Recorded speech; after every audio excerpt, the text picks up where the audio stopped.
कम से कम 9 लोगों के घर में रेड मारा गया, हमारे कार्यकर्ताओं के घर में। बहुत दुर्भाग्यपूर्ण है। यहाँ पे सरकार चुनाव लड़ रही है, कैंडिडेट चुनाव नहीं लड़ रहा है। पुलिस प्रशासन, डिस्ट्रिक्ट एडमिनिस्ट्रेशन, सब लोग इसमें लग करके बुरी तरह परेशान हो गए हैं। पूछने पे बताते हैं कि सीएम हाउस से दीपक जी का प्रेशर आता है प्रशासन पे फोन करके, दीपक मतलब हाजिरी देने के लिए। ऐसे ही लोगों को 107 जिस पे किया गया, जिस पे आज तक एफआईआर नहीं, उसे कम सैकड़ों लोगों पे 107 का, जिस पे एफआईआर ही आज तक नहीं हुआ था। और वहां पे थाना में एसडीओ ऑफिस में उसको बैठाया जाता है कि नहीं अभी आप हर 3 दिन पे 5 बजे भाई प्रचार करेंगे कि आपके यहाँ ऑफिस में बैठेंगे, वो कर्मचारी थोड़ी है आपके। मुझे फर्जी एफआईआर धमकी का करवाया गया, मेरे आदमी पे सीसी किया तो मैं पूछा अगर धमकी दिया हूं तो रिकॉर्डिंग उसका उपलब्ध कराओ। फर्जी कैसे कर सकते हो? और जो मोबाइल नंबर दिया वो भी गलत दिया गया, उसमें एग्जिस्ट ही नहीं करता है, सब बात गलत है। तो ऐसे पदाधिकारियों पे मैं चुनाव के बाद में कार्रवाई के लिए इलेक्शन कमीशन को अभी भी लिखूंगा। एनडीए प्रत्याशी की संभावित हार से क्या मुख्यमंत्री आवास तक के लोग खींच में हैं? जी हां, ये बातें इसलिए क्योंकि यह आरोप डॉक्टर संजीव ने लगाया है। नमस्कार, मैं हूं प्रियदर्शन और आप देख रहे हैं न्यूज फॉर नेशन और हम बात कर रहे हैं परबत्ता विधानसभा क्षेत्र को लेकर के, जहां से राष्ट्रीय जनता दल के प्रत्याशी हैं डॉक्टर संजीव कुमार, जिन्होंने पिछला विधानसभा का चुनाव जदयू प्रत्याशी के तौर पर जीता था और इस बार वे राजद में आ गए हैं और राजद ने उन्हें प्रत्याशी बनाया है। तो डॉक्टर संजीव ने आज बहुत ही गंभीर आरोप लगाया है।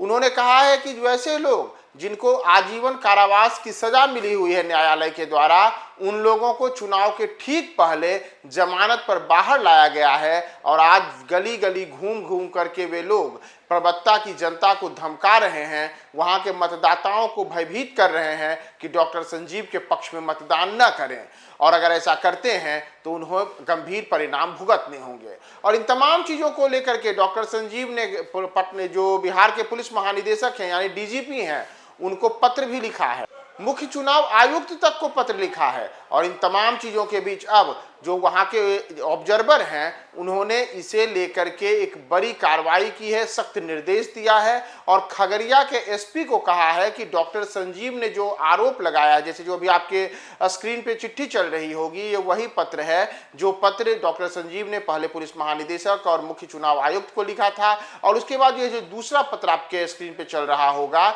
इस पत्र में या जो वहाँ के ऑब्जर्वर हैं, ऑब्जर्वर के द्वारा खगड़िया के एसपी को निर्देश दिया गया है कि इन तमाम मामलों को गंभीरता से लें और गंभीरता से लेकर के सख्त से सख्त कार्रवाई सुनिश्चित की जाए ताकि जो मतदान है वह शांतिपूर्ण तरीके से हो और किसी प्रकार का कोई व्यवधान न हो, मतदाता बिल्कुल भयमुक्त स्थिति में चुनाव करें।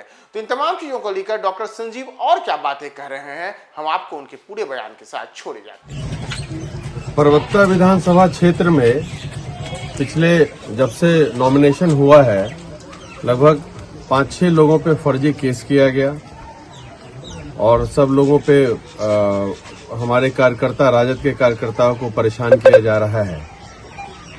उसके बाद कम से कम 9 लोगों के घर में रेड मारा गया, हमारे कार्यकर्ताओं के घर में।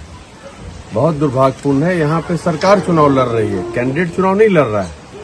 पुलिस प्रशासन, डिस्ट्रिक्ट एडमिनिस्ट्रेशन, सब लोग इसमें लग करके बुरी तरह परेशान हो गए हैं। पूछने पे बताते हैं कि सीएम हाउस से दीपक जी का प्रेशर आता है प्रशासन पे फोन करके।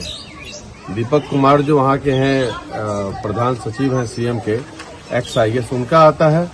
कुछ लोग बताए चीफ सेक्रेटरी का भी फोन आता है कि रेड मारने के लिए, प्रत्यय अमृत जी का भी फोन आ रहा है इन लोगों को। ये बहुत दुर्भाग्यपूर्ण है। जब हार रहे हैं भाई प्रत्याशी को कोई नहीं, सब लोग कहते हैं बहुत प्रेशर है, ऊपर से आ रहा है रेड मारने के लिए, किसी तरह हैम्पर करे प्रचार को, परेशान करें।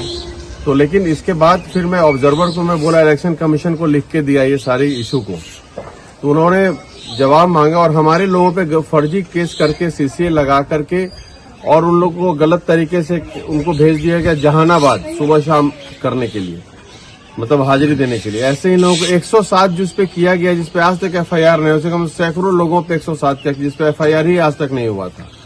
और वहां पे थाना में एसडीओ ऑफिस में उसको बैठाया जाता है कि नहीं अभी आप हर 3 दिन पे 5 बजे भाई प्रचार करेंगे कि आपके यहाँ ऑफिस में बैठेंगे, वो कर्मचारी थोड़ी है आपके। तो इस तरह से परेशान किया जा रहा है। तो फाइनली मुझे लग रहा है इलेक्शन कमीशन ने एक्शन लिया है और मेमो दिया गया है एसपी को मेमोरेंडम भेजा गया कि भाई मेमो लेटर के थ्रू भेजा गया कि आप सुधर जाएं, ऐसा हरकत नहीं कर सकते हैं किसी प्रत्याशी के यहाँ। मुझे फर्जी एफआईआर धमकी का करवाया गया, मेरे आदमी पे सीसी किया गया, तो मैं पूछा अगर धमकी दिया हूं तो रिकॉर्डिंग उसका उपलब्ध कराओ, फर्जी कैसे कर सकते हो। और जो मोबाइल नंबर दिया वो भी गलत दिया गया, उसमें मेरा एग्जिस्ट ही नहीं करता है, सब बात गलत है। तो ऐसे पदाधिकारियों पे मैं चुनाव के बाद में कार्रवाई के लिए इलेक्शन कमीशन को अभी भी लिखूंगा कि उन लोगों पे अरे बात मत कीजिए, उन लोगों पे कार्रवाई किया जाए। और आप लोगों के माध्यम से, मीडिया के माध्यम से भी बताना चाहता हूं कि इन लोग हताश हो गए हैं। यहाँ पे एनडीए के प्रत्याशी जो लोजपा आर का है बुरी तरह फेलियर हो गया है। यहाँ राजद और हमारे साथ जो मैं पार्टी जदयू छोड़ के आया हूँ, तो ये कसक इन लोगों को बर्दाश्त नहीं हो रहा है कि कैसे छोड़ दिए। भाई अब जदयू में कुछ रहा ही नहीं है, ये डूब गया है ये नाव, तो मैं छोड़ूंगा ही। भ्रष्टाचार में लिप्त हो गया है, इसलिए मैं छोड़ा हूँ। तो इसलिए आप लोग के माध्यम से मैं जनता को बताना चाहता हूँ कि बहुत अन्याय किया जा रहा है पुलिस प्रशासन द्वारा।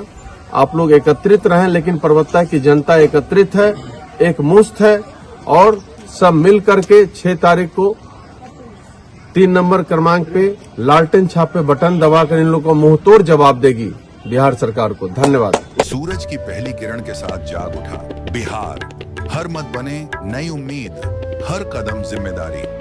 न्यूज फॉर नेशन की अपील, 6 और 11 नवंबर को घर से निकलें, वोट करें और अपने भाग्य विधाता खुद बने।